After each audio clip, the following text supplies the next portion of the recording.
My name is Liz White. I'm a director of Animal Alliance of Canada. Animal Alliance has been fighting for animals and the environment for 30 years. We strongly recommend to Premier Ford, Minister Hardeman, this committee, and the government to withdraw Bill 156. The bill's clear intention is to muzzle employee whistleblowers, investigative journalists, and others who may observe animal abuse, and in doing so violates their rights of freedom of expression under Section 2B of the Charter. The bill lacks clarity as to who can and cannot report concerns about the condition in which farmed animals are kept, including veterinarians who may not have the consent of the owner-occupiers to report abuse, undue physical and psychological hardship, privation, and neglect, as is required under the PAWS Act. Bill 156 certainly has a chilling effect.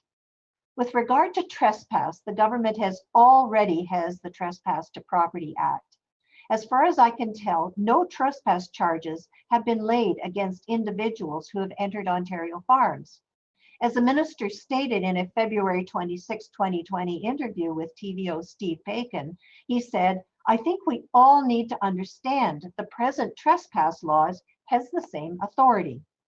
So if that's true, why create a new piece of legislation when one already exists? Why not use the Trespass to Property Act to achieve the same goal? The answer appears to be in Section 4 and Section 5 of Bill 156, and I'm going to confine my comments to Section 4.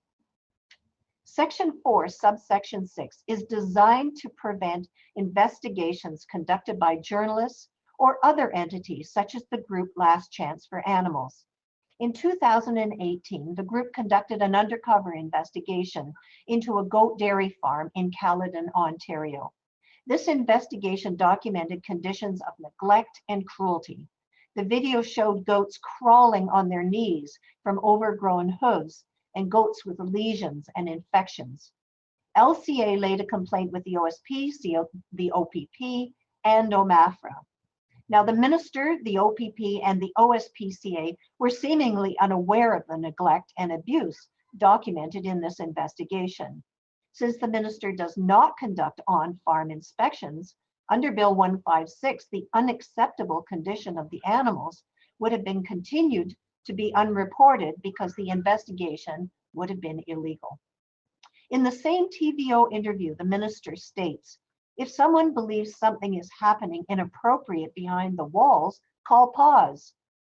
In this case, it seems that no one on the inside complained. It took an outside organization to document the conditions of the animals and seek intervention on their behalf. Why would any government not want to ensure the proper treatment of animals in circumstances documented by Last Chance for Animals? And why would any government want to hide or cover up the conditions from Ontario residents and taxpayers? Under normal circumstances, the government provides us with very little information about the conditions under which farmed animals are forced to live. Occasionally, we get a glimpse into the industry, as happened during a 2-year trial between the Canadian Food Inspection Agency and Maple Lodge Farms, where broiler chickens and spent hens died in large numbers during transport to slaughter because of inclement weather. Now Ontarians are dealing with COVID-19, and the virus has exposed vulnerabilities in our society, including in nursing homes, shelters for homeless folks, workers in slaughterhouses, and migrant workers. What is not being discussed is the fate of animals on farms, stockyards, and in auction barns during the COVID crisis. How have animals been impacted by the closure of such facilities? I've not been able to find any ministry reports as to what's happening to animals whose slaughter dates have been suspended due to plant closings. Are there situations in Ontario where farmed animals are being killed in large numbers due to the effect of COVID? And if so, how are they being killed? We just don't know. US media reports give us a bit of glimpse. They report piglets being aborted, chickens being gassed. They talk about animals who are being culled by suffocation, drowning, and shooting. And the National Pork Board also permits ventilation shutdown. The fact that Ontario currently do not know what is happening to farms is deeply troubling. The intent of Bill 156 is to further suppress information about how farmed animals are forced to live. So please withdraw Bill 156. You will not succeed in keeping the conditions of farmed animals secret. Animals have the right to live their lives free of pain and suffering. They deserve to be considered sentient beings, not production units. Ontario taxpayers have the right to know what happens to animals on farms. COVID-19 has presented us with a very real opportunity to work together to change our approach to farm animals. We have a very real opportunity to move away from industrialized animal agriculture, which we know contributes heavily to the climate crisis we face, and we know farmed animals face great deprivation, cruelty, and suffering. So let's take this opportunity to redefine the evolution of animal agriculture. Thank you. Please raise your hand. MPP Cramp, you may begin. Well, thank you, and welcome to all of our guests. This gives us a great opportunity to hear a broad divergence of opinion. I can certainly assure you that's just the nature of not only politics, but I guess human nature as well. Obviously, I come from a significantly engaged agricultural community, so I certainly have some strong feelings on the matter. But I've heard a lot of witnesses here so far, and I agree with some of my colleagues in that from all sides here, in which we're definitely trying to strike, as has been said, a balance. And in that balance, transparency, scrutiny, public safety, property rights, all of that do have to come into account on this. And I have participated in a roundtable, matter of fact, just a few months ago, and I've been on and around the agricultural community for many, many years, working and dealing with them. And this expression of the abuse of property rights and trespass has been non-ending. It's always been there, and quite frankly, to pull upon the comments by Ms. Andrew Jones-Bitten, this is it's really festering to a point where it's having some serious impact on some of our communities. I'm deeply concerned right now because farmers, quite frankly, particularly during this time when we do need integrity of our food supply, the pressure that they're going through, they need allies, not enemies. And I can tell you that most farmers, literally almost without exception, are great stewards of the land. They care very, very deeply.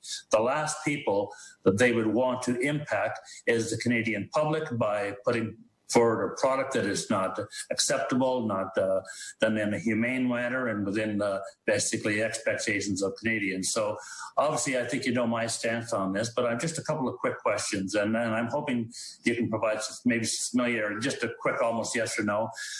First, Ms. White, and then Ms. Lazare.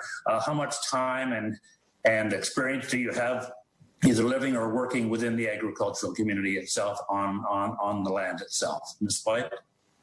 Yes, that's an interesting question because as an animal rights person, I often get asked that.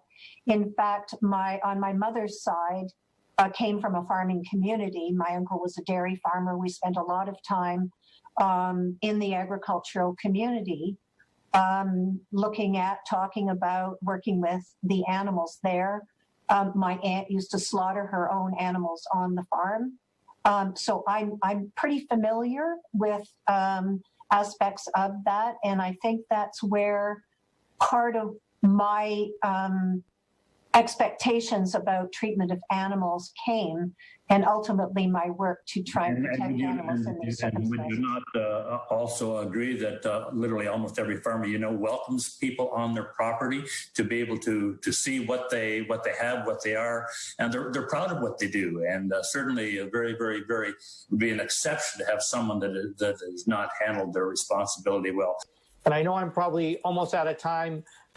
Ms. White, I'm sorry I didn't get a chance to ask you a question, but I just want to thank you for your presentation and particularly the issues you brought up around a duty to report for veterinarians. And you may have a few seconds if you want to elaborate on that a little bit. I just wanted to say, actually, that I think what this bill does is it divides everybody. And we have an opportunity to have this bill removed so that people on all sides. Thank you of this very much. issue- That concludes your time, MPP Schreiner. We'll now turn to the government side for 8 minutes. And I'm just curious, the relevance of this debate for veterinarians and their professional work that goes back many, many years. My great-grandfather was a veterinarian, and I guess I'm not up to date on their professional guidelines or code of conduct. For example, duty to report, whether there's a law or not. What about the professional body? So, Liz, could we ask you? I think you raised that. And then I'd like to go to Andrea, please. Yes, thank you very much. I think we have if the bill passes, you have two competing directions to veterinarians about what they must do. Under the PAWS Act, they have a duty to report regardless. If they see some sort of inappropriate treatment of animals, they have a duty to report, and it lays out a whole specific line of things that they report, includes psychological deprivation. Then we come to Bill 156, where you're required, it seems to me from reading the act, to get permission from the owner-occupier if you decide that you saw something that needed to be reported. And so the question becomes, is there a conflict between the two pieces of legislation, and how would that be resolved should that be the case?